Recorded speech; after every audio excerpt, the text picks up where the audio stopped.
Lançado entre 1995 e 1996, X-Men: A Era do Apocalipse foi uma história que se passava num futuro alternativo com uma pegada um pouco mais adulta e um pouco mais violenta, e que era uma resposta direta aos quadrinhos da Image na época, que apostavam mais em designs exagerados, muito sangue, muita violência e corpos muito esculturais.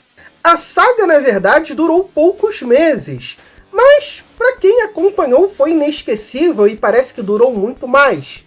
Era muito curioso você querer saber como estava o seu personagem favorito nesse mundo futurístico, alternativo, todo sanguinário. Se ele estava do lado do bem, se ele estava do lado do mal, se ele tinha morrido, se ele estava com um visual todo diferentão. E também porque a publicação dessa saga, tanto aqui no Brasil quanto lá fora, foi uma confusão da porra. Então você tinha que comprar as revistas, tentar montar ali um quebra-cabeça, conversar com as pessoas quando você ia para a escola e tentar ali montar uma linha temporal. Demorou-se muito tempo a lançar uma Era do Apocalipse em ordem cronológica. Por mais que eu não goste muito de ler as coisas em ordem cronológica, e sim, eu prefiro pela ordem de lançamento, a Era de Apocalipse basicamente é obrigatório você ler em ordem cronológica, porque é uma confusão sem tamanho em 1500 páginas. A saga acontece basicamente do nada. Na verdade, o boom temporal que acontece meio que do nada. Mais especificamente, acontece no momento em que o Dente de Sabre, que naquela época estava tentando se redimir e entrar para a equipe dos X-Men, isso estava gerando ali uma desconfiança no Wolverine, que não estava aceitando ele, e na hora que eles vão batalhar ali na Mansão Xavier, acontece esse boom temporal e a realidade é alterada para a Era de Apocalipse. Na realidade, o que aconteceu é que o Flash não conseguiu salvar a mãe dele. Quer dizer, o Legião matou sem querer o pai dele. Acontece que o Legião é o filho do Professor Xavier e é um mutante poderosíssimo, esquizofrênico, com 1 milhão de personalidades. E durante uma outra revista dos mutantes, se eu não me engano a X-Force, o Legião ele consegue finalmente organizar ali todas as suas personalidades e controlar todos os seus poderes, e resolve voltar no tempo e matar o Magneto. Ele culpa o Magneto pelo Xavier, que é o seu pai, não ter conseguido ainda alcançar a paz entre humanos e mutantes, e também culpa Magneto pela sua falta de presença paterna na sua vida. Ele acha que o Xavier não cuidou dele, ou não descobriu a existência dele, porque estava preocupado em enfrentar o Magneto. Aí o Legião volta no tempo, ele vai matar o Magneto, só que ele volta no tempo numa época que o Xavier e o Magneto eram muito amigos, eram muito companheiros, e o Xavier acaba se colocando na frente do ataque do Magneto e morre no lugar dele. Isso então acontece um boom temporal. Afinal, sem o Xavier, o Legião não poderia existir. Então o Xavier também, o Legião também é apagado da realidade. E todo mundo Marvel é modificado temporariamente. E acontece a Era do Apocalipse.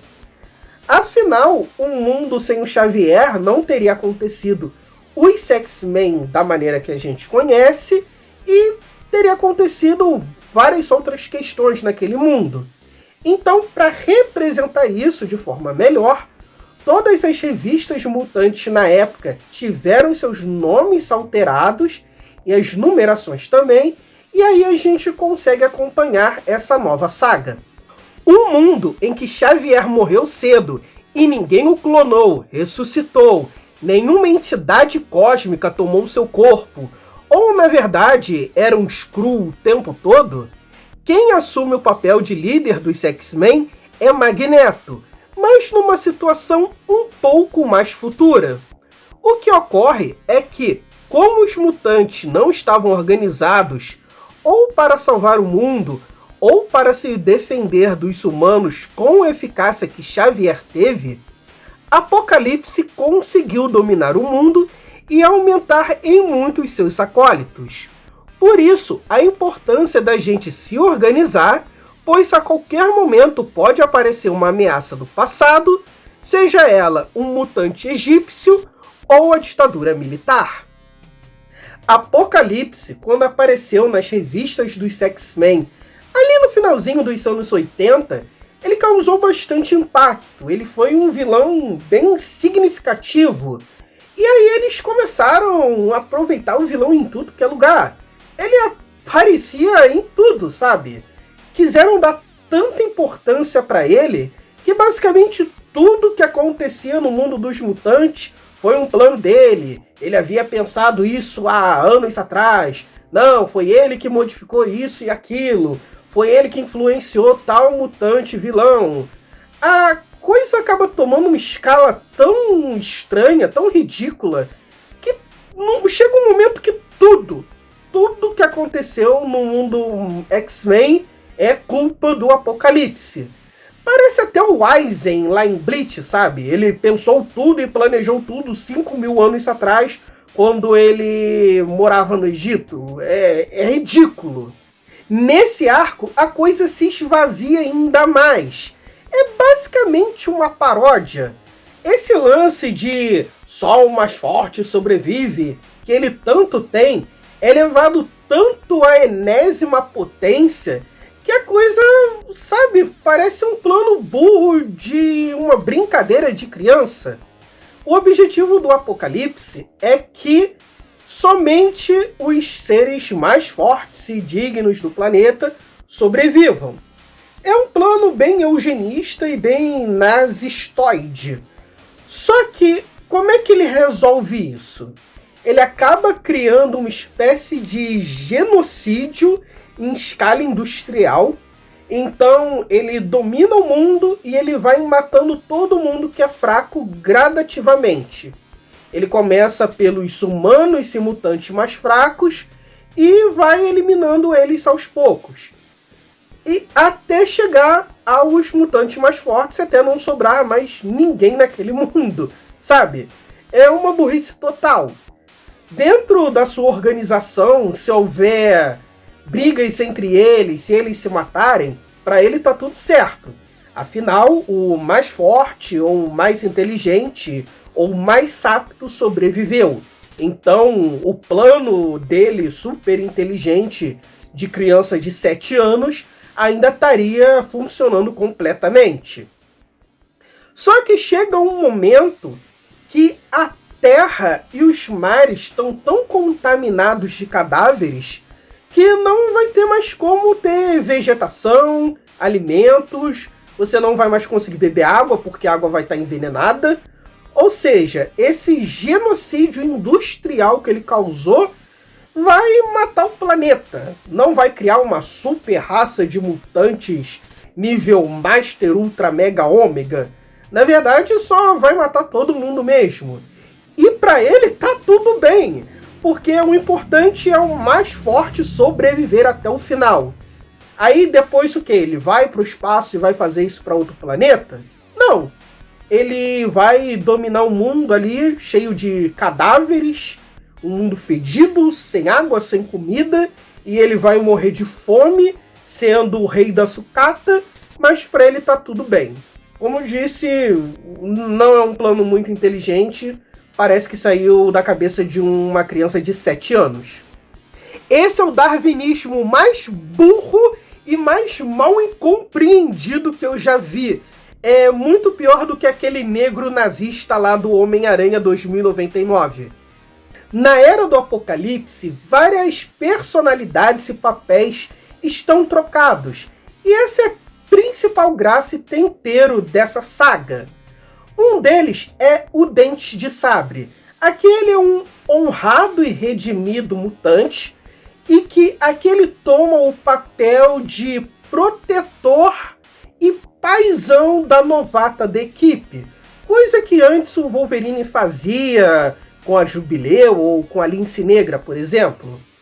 O Dente de Sabre aqui ele cuida principalmente de Blink, que é uma mutante teleportadora que antes da Era do Apocalipse ela só havia aparecido uma vez numa história e ela tinha morrido nessa história.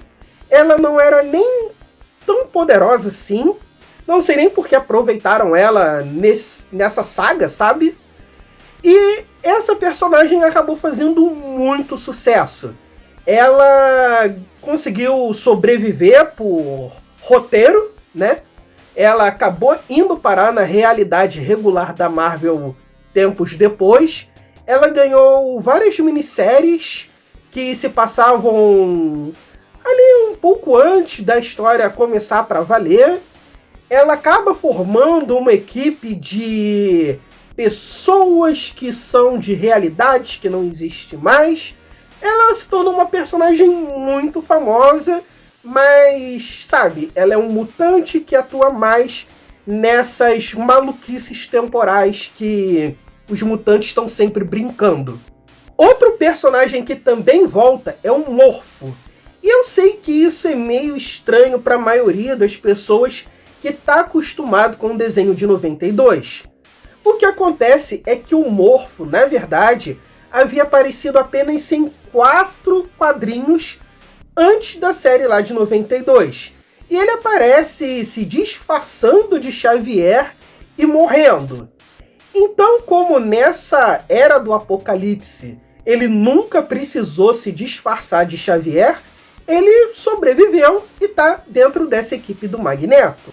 O personagem, ele com certeza foi aproveitado pelo sucesso do arco dele lá do X-Men 92, que apesar de não aparecer tanto, ele tem alguns episódios bem pontuais que mostra o drama dele com Sentinelas e com o Senhor Sinistro. Ele foi um personagem popular, pouco aproveitado dentro dos quadrinhos, e como aqui tinha a oportunidade de trazer ele de volta, eles aproveitaram. Ele é o principal alívio cômico dessa saga. Ele é muito parecido com o Homem Borracha lá da DC. E ele brinca muito com aquele tipo de humor meio cartoon. Ele é quase que o Pernalonga. Aqui o Morfo, ele já é um personagem não binário. Não é uma coisa que a Disney inventou para lacrar agora em 2024. Não, meu amigo, isso tá desde 95, sabe? Tem quase 30 anos isso. Você só não tá mesmo bem informado. Não é lacração tudo, né? Agenda woke. É só o que tava mesmo nos quadrinhos, tá? Ele brinca muito, por exemplo, com aquela coisa do Pernalonga de se vestir de mulher e tascar aquele beijão em quem ele quer sacanear. Ele também é outro personagem que fez bastante sucesso, que acabou sobrevivendo e atuando mais nessa parte aí de concertos temporais da Marvel. Mas outros personagens que eu tenho que destacar aqui e que teve suas personalidades invertidas e ficaram muito interessantes, são Colossus, que perdeu toda a sua gentileza e agora é uma maçaroca enfurecida de aço, mas que ainda tem um pouquinho ali o coração mole bem lá atrás da sua armadura de aço. A sua esposa Lince Negra aqui está totalmente diferente. Ela virou uma ninja assassina que se aproveita e muito de sua intangibilidade. Então essa ferocidade dessa personagem que é tão tranquilinha é bem interessante de ver. E o Fera, que aqui é chamado de Fera Negro, é um cientista sem escrúpulos nenhum em fazer experimentos científicos em humanos e mutantes. Ele não tá nem aí pra ética, se morrer, morreu. Ele só quer que o experimento dele funcione, mesmo que o experimento dele seja quanto tempo esse ser vai durar vivo. Mas os mais surpreendentes mesmo são Mercúrio e Ciclope, que são personagens muito legais. O completo oposto das suas personalidades originais. O Mercúrio, que sempre quis ser um líder de equipe, pelo menos desde os anos 60, quando ele entrou nos Vingadores, liderado pelo Capitão América, e ele nunca conseguiu. Ele sempre que teve a oportunidade de ser um líder, ele foi um péssimo líder, ele sempre fazia cagada, ele sempre foi um cara muito mimado, personagem chato, resmungão, muito filhinho de papai, mesmo que o papai não desse tanto privilégios assim pra ele. Ele, pra mim, sempre foi um personagem insuportável dentro dos quadrinhos, nunca foi um líder digno, nunca mereceu liderar mesmo nada, mas aqui ele é um líder bom e respeitado. Aqui ele realmente tem moral, sabe? Ele é alguém que te inspira confiança, coisa que o personagem nunca conseguiu fazer isso comigo. E ele também namora a Tempestade, que foi uma coisa que eu fiquei boiando quando eu li. Isso estava acontecendo na época dos quadrinhos, porque, sabe, eram muitos quadrinhos mutantes, eu não li a maioria, então eu confesso que eu fiquei bem confuso nisso. Assim como muita gente ficou confuso nesse namoro do Magneto com a Vampira, mas isso eu já tinha visto nos quadrinhos. Inclusive, durante a Era do Apocalipse, Vampira e Magneto namoram e tem até um filho juntos que se chama Charles. E o Ciclope, que nesse arco é o meu personagem favorito. O que é curioso, porque o Ciclope, ele é um personagem que eu amo odiar, sabe? Ele é tipo Shinji. Eu sei que ele é escrito daquela forma e é por isso que ele me irrita. E não é como se a personalidade do Ciclope tivesse invertida. Ele, na verdade, só tá do lado errado. Ele continua sendo o mesmo babaquinha, reaça, ótimo líder, sem muita empatia ao próximo, e que quer carregar toda a responsabilidade do mundo porque lhe deram um cargo de liderança. Ele continua sendo esse playboyzinho meio pau no cu, mas esse senso de responsabilidade que pra mim faz ele ter um ótimo arco dentro dessa saga, porque mesmo ele estando do lado dos fascistas aqui, ele ainda tem o seu senso de moral meio que distorcido, e ele vai aos poucos mudando e indo pro lado do bem, ou pelo menos o lado dos X-Men, que é o bem aqui, porque não tem como ser ruim quando você tá se opondo a um genocida. Mas vamos com calma, vamos do começo, pelo menos da primeira história em ordem cronológica. Aqui a gente vê já o Apocalipse dominando todo mundo, mas sem ainda fazer todo aquele genocídio de forma industrial, conforme a gente vai ver depois. Aqui o Magneto, ele já organizou e treinou vários mutantes, ele já tem a sua equipe X-Men, que é para fazer frente a essa ameaça que é o Apocalipse. Na história, a gente vê vários mutantes diferentes que a gente vai ver nas histórias que vão ser mais regulares. E os mutantes que eu preciso mais destacar aqui, que são mais importantes, são os filhos do Magneto, o Mercúrio e a Feiticeira Escarlate, e a Jean Grey. A mansão dos X-Men sofre um ataque dos acólitos de Apocalipse. Aqui nessa época o Dente de Sabre ainda fazia parte do lado do mal.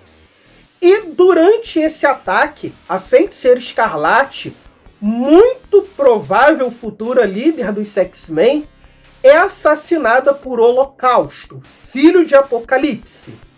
Essa morte dela causa uma mudança toda na equipe, principalmente em Mercúrio, que deixa de ser aquele babaca metidinho, meio mimado, e começa a tomar mais responsabilidade para ele, e é a morte dessa irmã dele que vai fazer ele ser um ótimo líder no futuro, e transforma o Magneto. O Magneto, ele até então se preocupava um pouco menos com a vida dos seus soldados. Não quer dizer que ele tratava eles como peão, mas ele tinha uma preocupação menor em perder eles. E depois que ele perde a filha dele, ele começa a se preocupar muito mais com isso e com o bem-estar de todos. E para ele se recuperar emocionalmente, ele acaba se aproximando da Vampira, que era uma novata ainda na época, e isso vai acabar se desenvolvendo aí num romance, e no futuro eles vão ter até um filho juntos, que tem o nome de Charles Xavier, em homenagem ao falecido amigo do Magneto. E a Jean Grey eu só coloco como importante aqui, porque é a única história que a gente vê ela dentro dos X-Men. E o período que ela fez parte dos X-Men é muito importante nos arcos do Wolverine e do Ciclope. Mas isso só é mostrado nessa primeira história. Essa morte da Feiticeira Escarlate não foi só para evoluir o Magneto e o Mercúrio como personagens. Foi principalmente para tirar ali o principal Deus Ex Machina mutante da Marvel. Na época, a Wanda não era tão poderosa ao ponto de mudar toda a realidade ou então de apagar os poderes mutantes. Mas ela, com seu poder de controle de probabilidade, ainda assim seria uma peça muito poderosa na mão dos mocinhos. Então os roteiristas tinham que pegar e tirar ela o mais rápido possível da história, porque seria muito estranho se ela não tivesse do lado do Magneto, né? Essa história, apesar dela ser a primeira na linha cronológica, ela saiu um tempo depois e foi feita justamente para mostrar isso. Mostrar porque a Feiticeira Escarlate não estava nos X-Men da Era do Apocalipse junto com o Magneto. Era para mostrar que ela já tinha morrido há muito tempo e que foi por alguém muito poderoso. A segunda história é a minha preferida de todas elas, e assim como a primeira, você pode ler separadamente, afinal, elas foram lançadas muito tempo depois.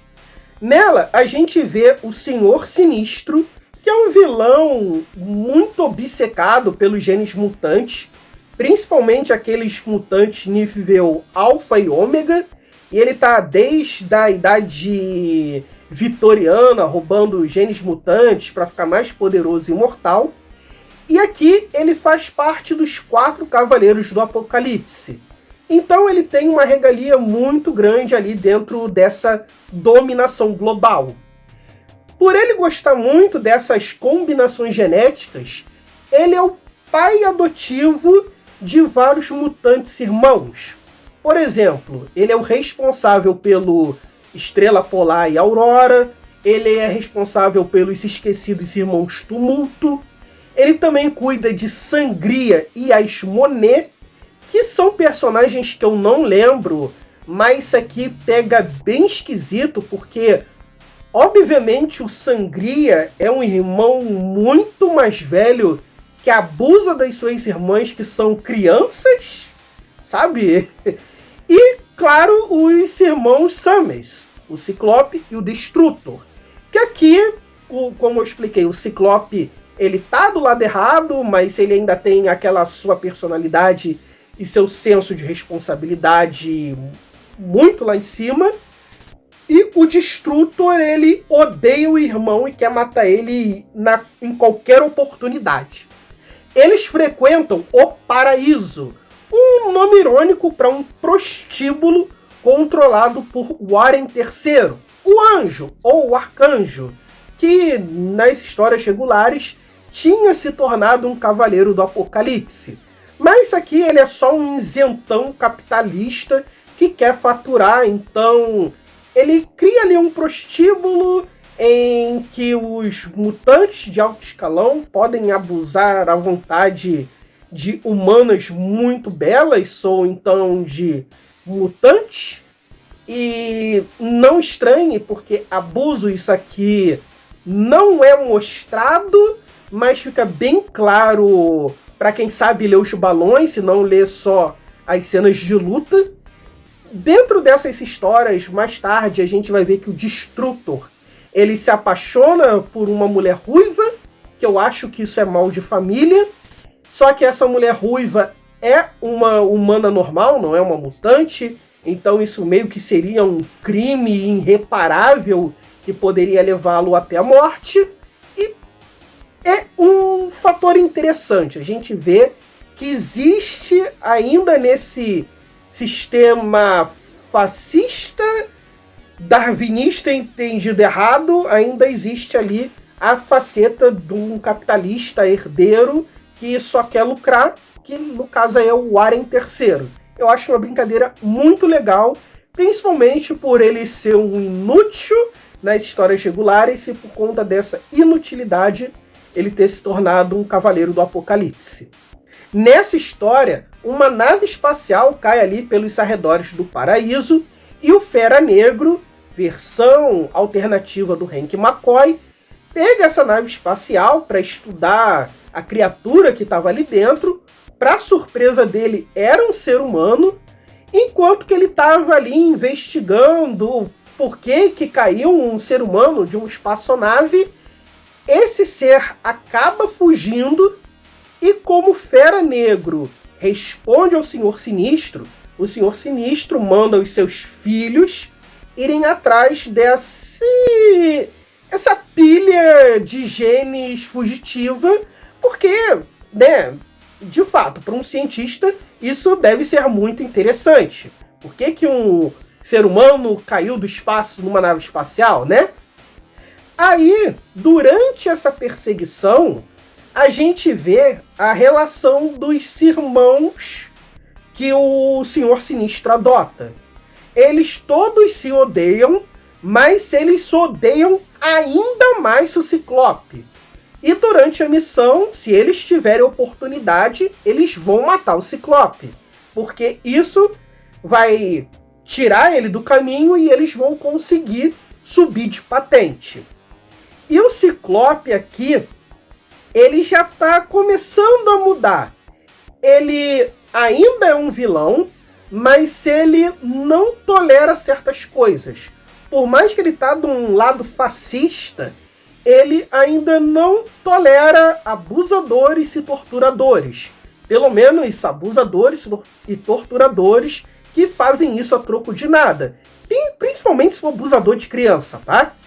Então, ele não vai ter nenhum remorso se um desses irmãos que ele não vai com a cara tiver em perigo, ele sabe. Simplesmente ele não vai salvar. Se aquele irmão dele for um filho da puta e tá ali prestes a morrer para algum inimigo ou para algum atentado, ele vai deixar a coisa rolar. Ou se eles atacarem ele e não tiver ninguém vigiando, ele vai matar eles também. Assim ele elimina uma pessoa ruim do mundo e ele também ajuda a subir de patente.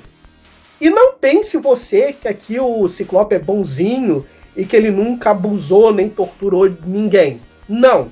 Ele faz isso sim, ele fazia isso sim, vocês vão ver isso depois. Só que ele começou a considerar isso cada vez mais errado, mais errado.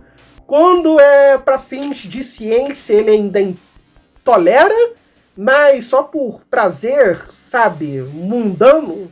Pô, se tem um prostíbulo, por que tu vai, sabe, exercer esse poder? Então, é interessante, porque você vê o Ciclope, aquele cara super responsável, tendo aqueles dilemas que provavelmente vários soldados nazistas tiveram de só tô acatando ordens e tá eliminando ali pessoas, e aos poucos ele vai pensando, não, vou ajudar algum pessoal a fugir, tem um pessoal que tá do meu lado que não é muito legal, e é muito legal ver esse processo do personagem.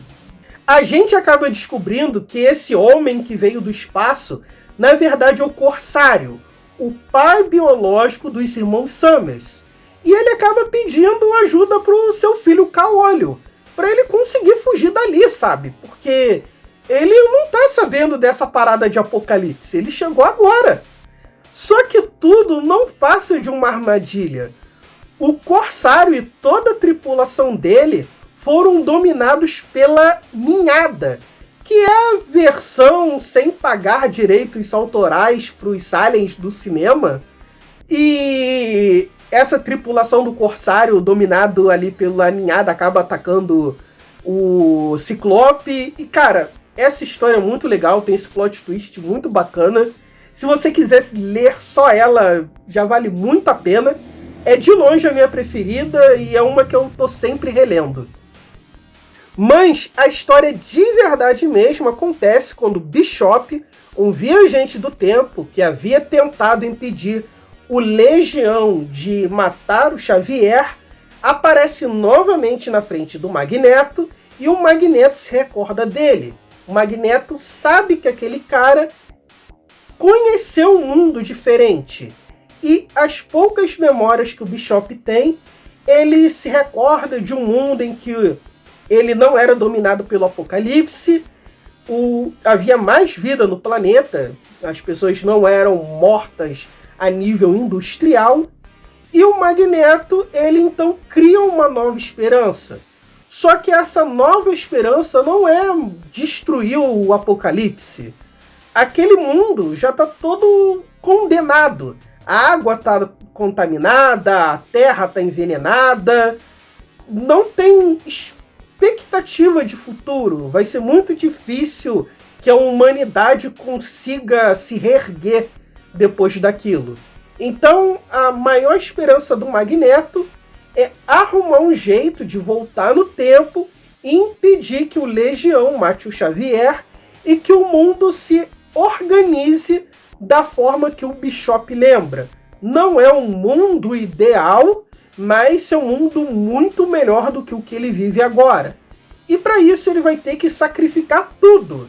A sua própria existência, tudo que eles viveram e sofreram, todas essas experiências, e várias pessoas que eles conhecem e amam vão deixar de existir, como o Charlie, que é filho do Magneto com a vampira, ou então a Magia, irmã de Colossus, que nessa realidade estava viva, mas na cronologia da época dos X-Men, ela havia morrido por uma doença de um vírus mutante. Magneto acaba reunindo todas as equipes mutantes para uma última investida contra o Apocalipse. Mesmo aquelas equipes que ele não tem mais o domínio. Essas equipes são a equipe do Gambit, que saiu dos X-Men depois de virar corno, e o Wolverine, que é uma situação mais complicada, que eu explico lá no arco de história dele. As revistas e as missões ficaram mais ou menos assim. Astonish X-Men e The Amazing X-Men são revistas que têm focos e equipes separadas, mas eu vou colocá-las no mesmo balaio aqui porque elas se complementam muito. Depois que Apocalipse soube que um viajante do tempo se encontrou com o Magneto, ele fica preocupado com o que esse viajante pode saber e que perigo esse viajante pode trazer para ele, e ele faz novamente um ataque à base dos X-Men para tentar pegar esse Bishop. Durante esse ataque, o filho do Magneto ele é atacado e quase morto, e isso deixa o Magneto puto da vida, porque afinal ele já perdeu um filho para o Apocalipse. Então o Magneto ele toma toda a responsabilidade para ele e pensa o seguinte: vou matar o Apocalipse, se eu conseguir matar ele sozinho, então, sabe, tá tudo certo, a gente não precisa resetar o mundo, todo mundo que eu conheço vai continuar seguindo a sua vida conforme ela é, mas se eu não conseguir, os meus X-Men vão conseguir cumprir essa missão e tá tudo certo. O que eu não posso é deixar mais filhos meus serem mortos por conta desse vilão. E aqui o Apocalipse não estava com o poder todo. Numa história antes, que também é uma dessas histórias que saiu tempos depois, a gente viu um ataque dos X-Men contra uma nave espacial do Apocalipse. Ele tinha meio que uma base no espaço para não ser atacado. Esse ataque, na verdade, era para resgatar aquele X-Men, que é tipo Tocha Humana japonês, que agora me fugiu o nome. E durante esse ataque, essa nave do Apocalipse é destruída, o corpo dele sofre um dano imenso, e ele perde um dos cavaleiros do Apocalipse, que era a Morte. E tudo se deu a uma ajuda inesperada do Ciclope. Naqueles surtos de... Cara, beleza que eu não tô do lado certo, mas eu não posso compactuar com esse cavaleiro do Apocalipse que é a Morte. Então, o Magneto aproveitou essa chance, já que o Apocalipse estava enfraquecido e ele também é um mutante de nível ômega. Eles têm esse embate, só que, infelizmente, o Magneto acaba perdendo e é sequestrado. As duas revistas, como disse, elas têm focos e equipes diferentes. Numa a gente vê uma equipe liderada pelo Mercúrio e outra pela Vampira. Mas basicamente essas duas revistas são para resgatar o Magneto e para derrotar alguns acólitos mais perigosos e poderosos do Apocalipse, como por exemplo o Holocausto, que é filho do Apocalipse, é também um dos cavaleiros dele, e é ele que matou a Feiticeira Escarlate no passado. E numa história não mostrada, o Magneto foi atrás dele, destruiu o corpo dele, né? Só que alguma coisa ali da essência dele sobreviveu e o Fera Negro acabou colocando ele numa armadura de contenção. Então o Holocausto basicamente é uma bomba atômica ambulante, mutante, muito poderosa, e é preciso tirar ele do caminho. Essas histórias não são as minhas favoritas, mas com certeza elas são as menos cansativas e são o que vai agradar a maioria das pessoas. Gambit e os Sexternos. Aqui é a HQ com a missão mais importante, na minha opinião, que é a equipe do Gambit, que são esses externos, viajando até Shi'ar para encontrar o cristal Makran, que é um cristal mais antigo que o tempo que conhecemos e que já havia aparecido em outras sagas dos X-Men, inclusive gerando ali um soft reboot. Essa HQ, ela obviamente tem um foco no Gambit, mas ela também tem um foco muito especial na Jubileu e no Mancha Negra, que é o nosso mutante brasileirinho. Pra ser sincero, eu nunca gostei quando os X-Men vão pro espaço, nem quando eles vão pra Shi'ar. Eu nunca gostei quando a coisa se torna mais cósmica. Eu gosto dos X-Men pé no chão, mais uma metáfora ali contra o preconceito, contra o racismo. E quando a coisa torna-se espacial, geralmente eu dou aquela brochada. E nessa arco aí não é muito diferente. Eu acabei não gostando muito. Principalmente porque ele não tem o traço tão incrível quanto o que eu vou falar a seguir, que é o Generation Next. Então, para mim, essa Gambit e os Sexternos são a minha segunda menos favorita. Generation Next. Essa história ela conta com arte incrível de Mark Buckingham, que é um cara que ele trabalha com HQs com teor mais adulto, como Miracle Man, Sandman, Morte, Fábulas. Mas, para mim, o trabalho mais incrível que ele fez até o momento é Shade, o Homem Imutável. E essa história do Generation Next é meio fraquinha mesmo, mas a arte do Mark Buckingham compensa tudo. Então, sabe, vale a pena ver essa maluquice por conta dele. A história, basicamente, a gente vê os Novos Mutantes, dessa vez liderados pelo casal casca-grossa Colossus e Lince Negra, indo ali até uma prisão de mutantes e de humanos para resgatar a Magia, irmã de Colossus, que é uma mutante muitíssimo poderosa, mas que não sabe controlar direito os seus poderes. E ela é provavelmente a única mutante que vai conseguir ativar o Cristal Macrã e conseguir resetar toda essa realidade. O problema e o dilema aqui é que a Magia estava morta na linha temporal dos X-Men da época, e fazer isso seria condenar a menina à morte. E o Colossus acaba tendo esse dilema. Como eu disse, o Colossus ele virou uma massa forte, brutamonte de aço, mas quando trata da irmãzinha dele, começa a mostrar aquela gentileza, aquele coraçãozinho mole que a gente gosta lá do nosso Russo de Ferro. E o principal vilão dessa história é o Homem Doce, um mutante feíssimo, uma cabeça e um nariz gigante, horroroso e nojento, que é mais um desses cientistas torturadores e abusadores que adora fazer experimentos em humanos, só que ele tem uma predileção por crianças.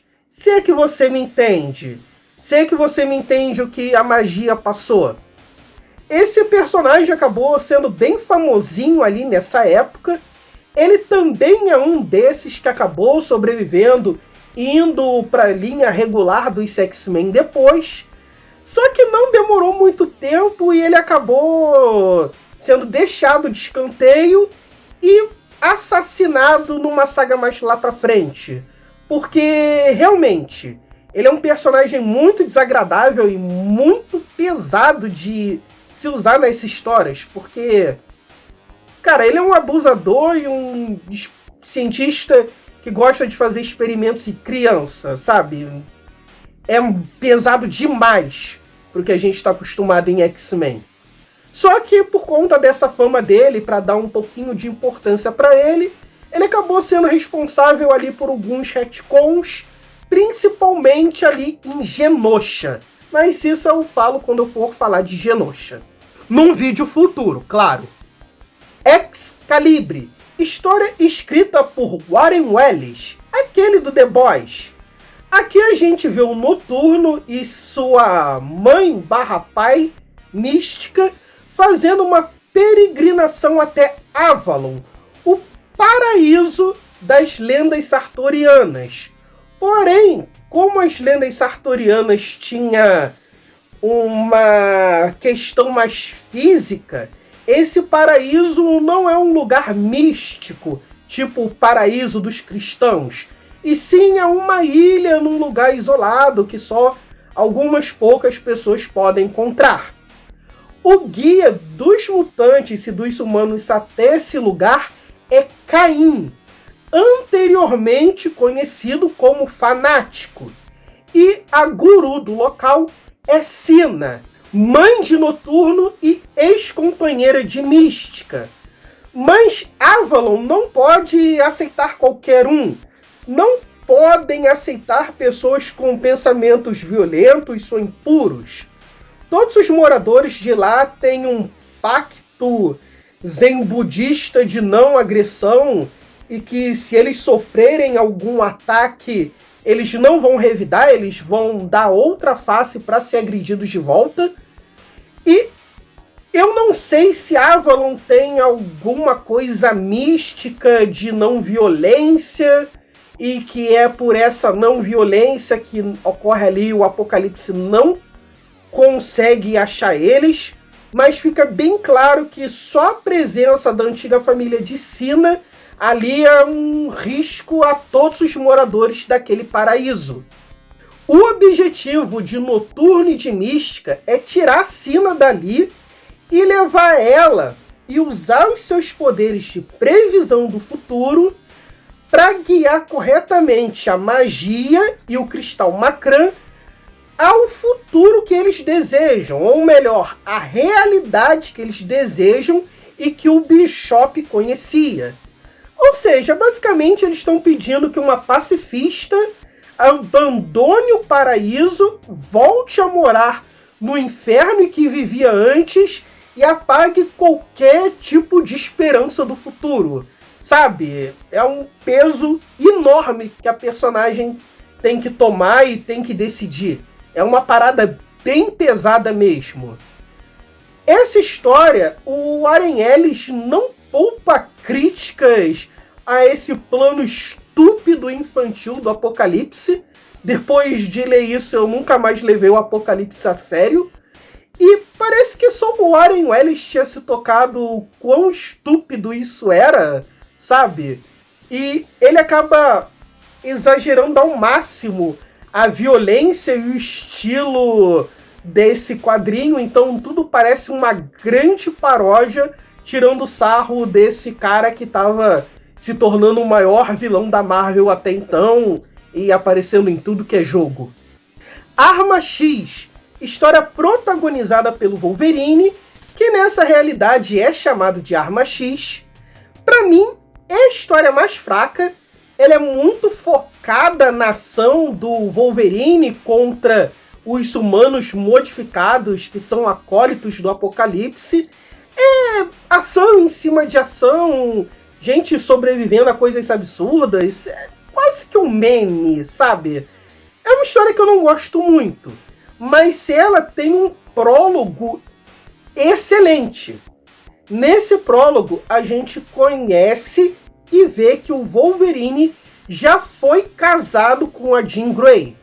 Só que a Jean Grey, ela é capturada pelo Apocalipse e o Wolverine, ele pede ajuda para o Magneto para eles irem resgatar a sua esposa. Só que o Magneto, que havia perdido há pouco tempo a Feiticeira Escarlate, ele fica com medo de botar a equipe em risco e perder mais pessoas, então ele recusa ajuda ao Arma X. Aí o Wolverine fica putaço, ele sai da equipe e ele mesmo tenta resolver tudo sozinho. Ele invade o fosso de reprodução do Senhor Sinistro, vai atrás da Jean Grey, tenta salvar ela. Ele tem ali um confronto contra o Ciclope, que aqui é quando eles começam a ter sua rivalidade nessa era. O Wolverine perde um braço pro raio do Ciclope. O fator de cura do Wolverine dessa época não era essa coisa miraculosa de hoje. Se tivesse um membro amputado e cauterizado, ele não ia crescer de novo. E ele deixa o Ciclope caolho conforme ele devia ser segundo o seu nome. É uma história, sabe, de prólogo muito interessante, mas a história regular não é tão interessante assim. Apocalipse, nessa realidade, na verdade, ele tem um medo enorme de psíquicos, mas ele acha eles sutil, porque de fato eles são. Então, sempre que um psíquico poderoso é capturado, ele não mata. Ele destrói o corpo, mas mantém o cérebro vivo, só que meio que lobotomizado para apenas fazer certas funções, que são de vigiar as instalações e criar bloqueadores psíquicos, para caso apareça outro psíquico, não saber onde ele está em suas bases, não saber mapas do local, da prisão, sabe? Ele torna os mutantes psíquicos como ferramentas. E a Jean Grey, por ser uma das psíquicas mais fortes da Marvel, ela teria a morte certa. Só que ela foi parar no fosso de reprodução do Senhor Sinistro, que é um cara obcecado por genes mutantes. Então ele achou muito interessante os genes da Jean Grey e fez o máximo para que ela sobrevivesse sem que o chefe dele soubesse. E isso acaba sendo crucial mais para frente. A missão do Arma X é ir até a Eurásia que são a Europa e a Ásia completamente destruídas e se unificadas. A Eurásia é o centro da resistência humana contra Apocalipse, que atualmente está num cessar-fogo, mas esse cessar-fogo está começando a ruir. Então o Arma X está indo até lá para conversar com o líder da resistência humana, que é o amante de mutantes Robert Kelly, para convencer o Conselho Humano a atacar bombas atômicas em toda a América e eliminar o Apocalipse e os X-Men, caso os X-Men falhem nessa missão de ir até Shi'ar, pegar o Cristal Macrã, resgatar a magia e a Sina e conseguir guiar, sabe, toda uma viagem do tempo e impedir o Legião. Cara, assim, a chance desse plano dar certo do Magneto era realmente muito pífia. Então, como estava tendo um ataque em massa ali, as forças do Apocalipse, eles estavam nesse cessar-fogo, era realmente bem conveniente a resistência humana atacar todas as suas bombas atômicas em cima da América e eliminar com esse problema e tentar, com o que sobrou dos humanos ali na Europa e na Ásia, tentar reerguer toda a humanidade novamente, o que sinceramente seria impossível. Fator X, para mim, disparado a melhor história dessa Era do Apocalipse, protagonizada pelo Ciclope, e como eu já disse, ele tá do lado errado, mas ele ainda é o mesmo personagem, com aquele senso de liderança e de responsabilidade, que joga toda a culpa para cima dele. Apesar dele ser um fascista, ele acha que muita coisa ali tá errada e ele começa a mudar. Ele odeia principalmente abusadores e torturadores, mas ele já foi um. E tudo começou a mudar quando ele se apaixonou por sua escrava sexual, Jean Grey, que ele conheceu nos fossos de reprodução do Senhor Sinistro. E aquilo começou a mudar ele por dentro. Ele começou cada vez mais simpatizar com os X-Men e as suas causas. Então ele acaba sendo um agente infiltrado por conta própria. Eu não sei se isso estaria certo. Ele parece mais um nazista que se cansou de tantas execuções e está tomando algumas liberdades. Algumas dessas liberdades que ele faz é liberar vários mutantes dos campos de concentração. Uma dessas mutantes que ele acaba liberando é a Polaris, que também é filha do Magneto, só que na época que essas histórias saíram, a Polaris ainda não era considerada filha do Magneto. Apesar deles terem os mesmos poderes, isso nunca foi, sabe, fator genético dentro dos X-Men, porque os filhos do Magneto reconhecido têm poderes totalmente diferentes. E essa é a primeira história a cantar uma bola que ela sim provavelmente é filha do Magneto, só que ele não sabe disso e nem reconhece. E é interessante ver isso, é interessante o Ciclope perceber isso, por mais esquizofrênico que a Polaris seja. Esse arco do Ciclope é um dos melhores arcos de redenção que eu já vi na minha vida. Cara, é realmente muito bom e muito condizente com o personagem. Eu realmente fiquei bem abismado. Eu pensava que ia ser uma história bem mais cafona e sanguinolenta, e eu encontrei ouro ali no meio. Essa é a minha versão preferida do Ciclope. Como eu disse, ele é um personagem que eu não gosto, mas eu entendo porque eu não gosto, então não é porque eu não gosto que eu não acho ele bem escrito. É minha versão favorita dele, é que eu mais queria comprar um bonequinho. Eu ainda vou comprar esse bonequinho. Eu gosto até mais do design dele do que os que geralmente é usado. Apesar que eu gosto muito do design dele da animação de 92. Cara, pra mim é perfeito. É o ápice. Tinham que fazer uma animação sobre a Era do Apocalipse. Na metade da história, o Ciclope encontra a Jean Grey e resgata ela e vão fugir desses campos de concentração do Apocalipse, e eles são apaixonados, mesmo eles tendo vivido essa relação de abuso, meio síndrome de Estocolmo, e eles vão se juntar a esse ataque dos X-Men final contra o Apocalipse, e a história toda se passa enquanto eles tentam escapar do Destrutor, que quer matar o Ciclope a qualquer custo, e o Ciclope, apesar de não se dar bem com o irmão, ele não quer ver a morte dele. Ele acha que o irmão dele só tá cego pelo poder, e se ele conseguisse ver a realidade, se ele fosse modificado por aquela ruiva que ele conheceu lá no prostíbulo do Aran III, talvez ele se tornasse uma pessoa boa, assim como o Ciclope estava se tornando. Esses esforços de reprodução do Senhor Sinistro, e que o Apocalipse tem aí aos montes, é uma metáfora clara aos campos de conforto que o Império Japonês criou lá na Coreia.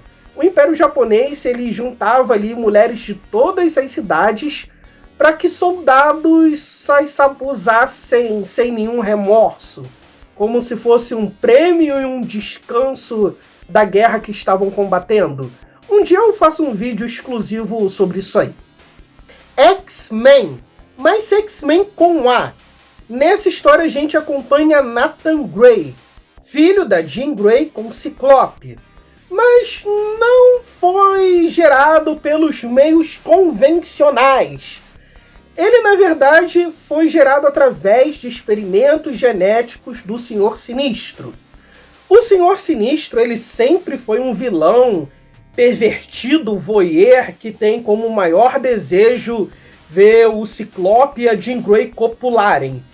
E é com o plano dele que ele aproxima os dois nos fossos de reprodução e quer que eles façam um filho de forma in natura.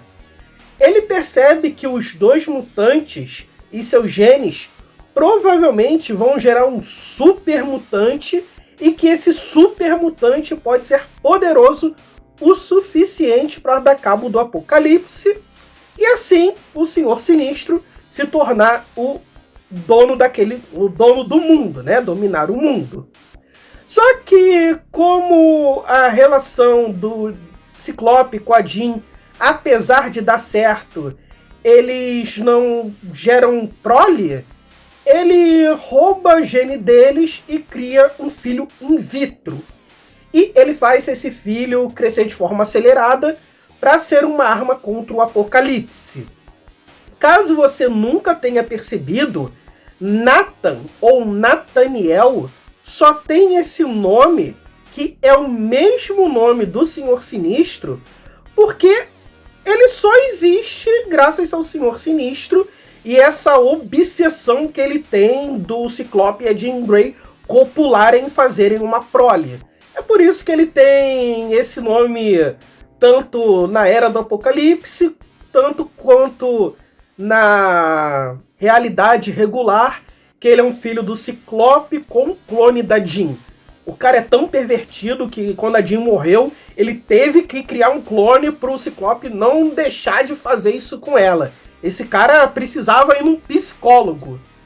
Nathan Grey é o Cable dessa realidade, só que muito mais poderoso porque não tem o seu corpo dominado pelo vírus tecno-orgânico.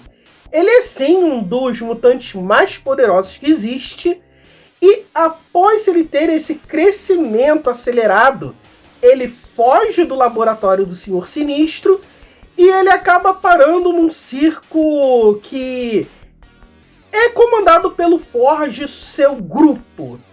Tudo parece meio que um plano para que ele conheça o mundo, tenha simpatia pelas pessoas.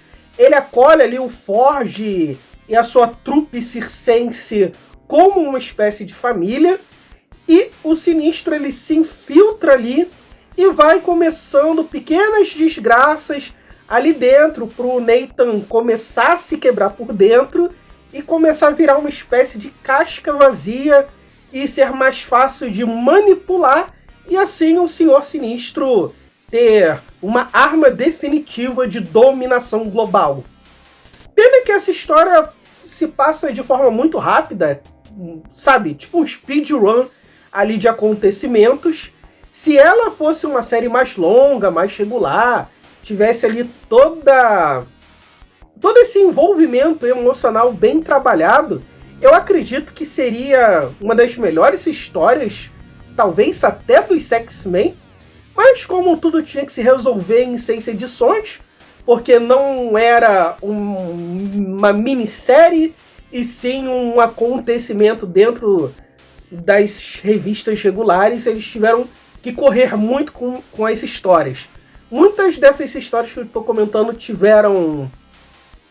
foram prejudicadas, né, com essa velocidade que a história tinha que andar, mas essa do X-Men acho que foi a mais prejudicada.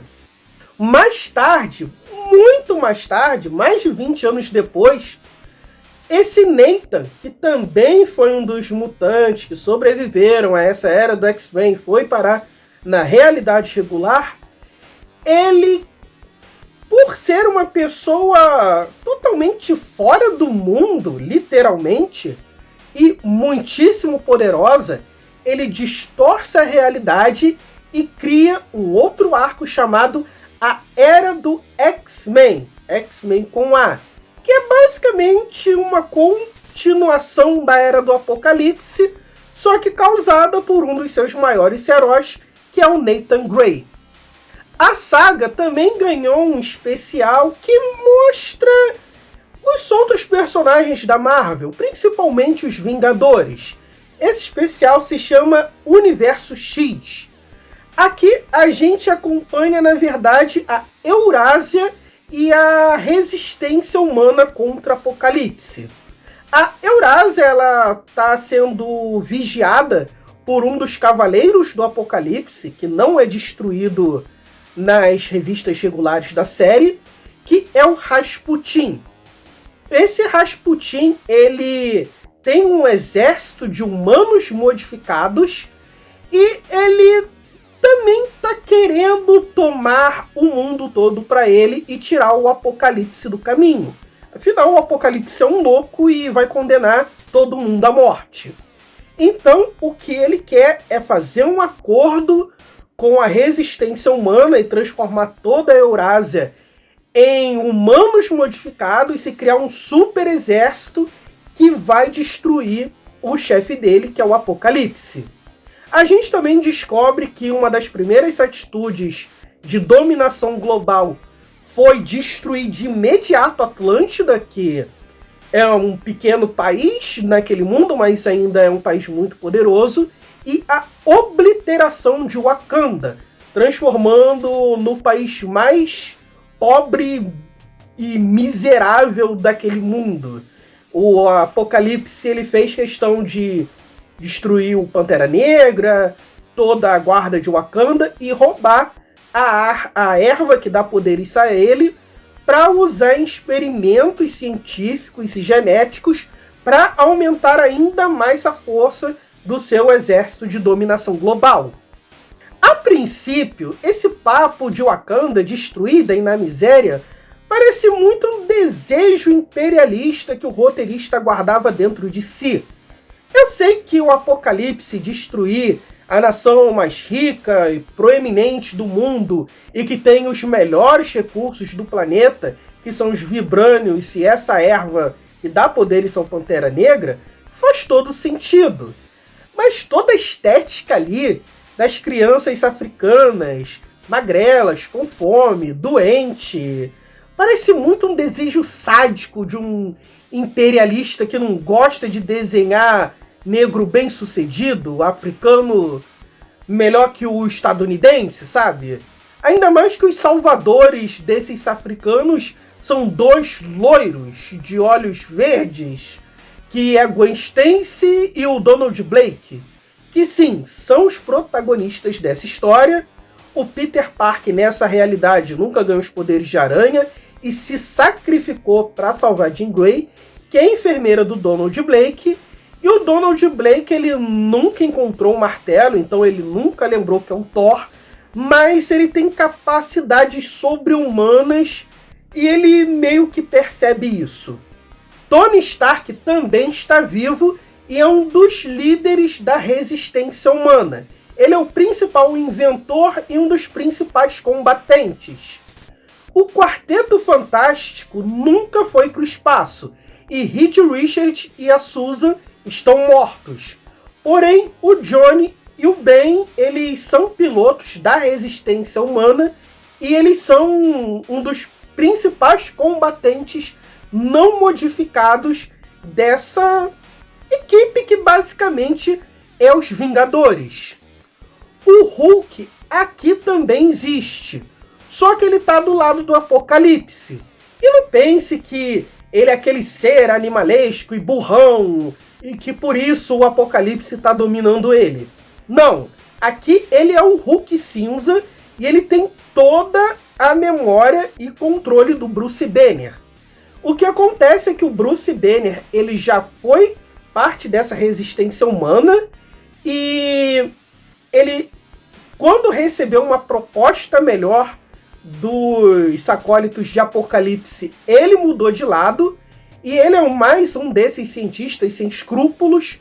Ele usou ali vários genes mutantes para liberar a fera interior que ele tem dentro dele, que é o Hulk. É um conceito bem interessante, mas bem parecido que é o Senhor Sinistro. E o Matt Murdock é um lacaio do Rasputin e é um cão completamente cego e obediente e que nunca percebeu que o acidente que o cegou é tudo culpa do seu chefe. No final, o Magneto e o que sobrou dos X-Men conseguem matar o Apocalipse, porém é meio que tarde demais.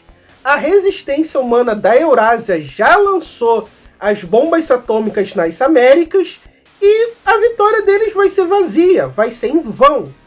Mas, por sorte, se é que dá para dizer assim, o mundo é resetado pouco antes das bombas explodirem, então, sabe, eles não morreram e aquela vitória não ficou com gosto tão amargo, apesar de ter sido em vão. Meio que foi só uma punição ali por todos os crimes que o Apocalipse acabou cometendo. Como eu disse, vários personagens foram para realidade regular das histórias da Marvel, porque eles fizeram sucesso e capitalismo não vai deixar esse pessoal para trás. E o Bishop, ele acaba absorvendo as memórias dessa versão dele, dessa era que não existe mais. Então, tirando os personagens que foram parar naquela realidade, ele é um dos únicos que se lembra de tudo que aconteceu. Ainda existe uma segunda era do Apocalipse, que aconteceu nessa maxi-série Guerras Secretas, e todas essas histórias são reunidas nessa revista aqui que saiu pela Panini. Aqui não é a mesma realidade, é bem parecida, tem umas coisas diferentes, como alguns mutantes que não estavam lá dentro dos X-Men, como a Rainha Branca, os Cavaleiros do Apocalipse são diferentes, a resolução é diferente, o Apocalipse, na verdade, é morto antes, outra pessoa toma o poder, e quem resolve tudo é a Fênix, que era uma saída boa, se não precisasse resetar tudo e não fosse um arco dentro da história regular, e se fosse uma minissérie, provavelmente é assim que eles resolveriam, com a Fênix. Um pouco mais pra frente, a gente vai ter a famosa saga e muito criticada Massacre, que se deu muito porque o Xavier teve acesso ao que aconteceu na Era do Apocalipse e ele começou a se decepcionar com o próprio sonho que ele tinha, porque ele viu que se os mutantes chegarem no poder, é até pior do que se os humanos eliminarem a sua raça. Então ele tem ali uma completa desilusão com as pessoas que ele ajuda. Aquele velho, o sonho do oprimido muitas vezes é ser o opressor.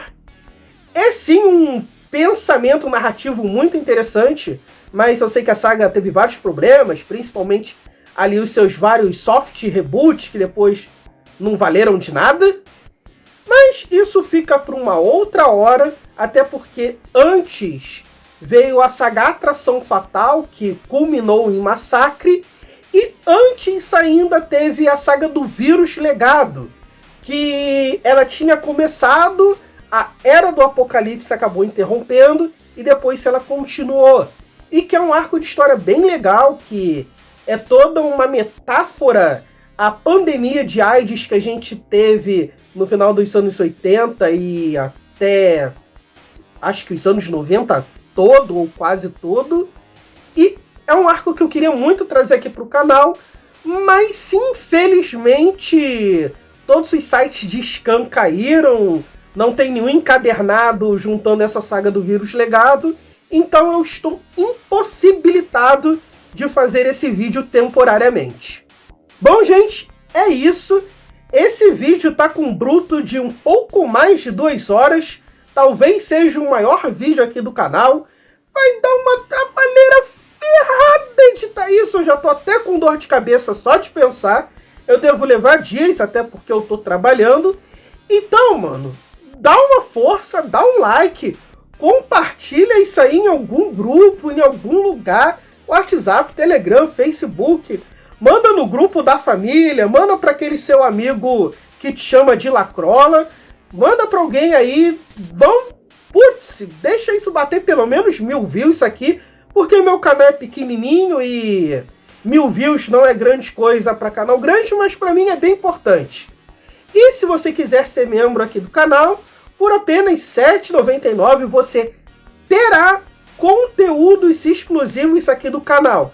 E o primeiro conteúdo exclusivo será a produção de hentai aqui no Brasil durante os anos 90 e 2000.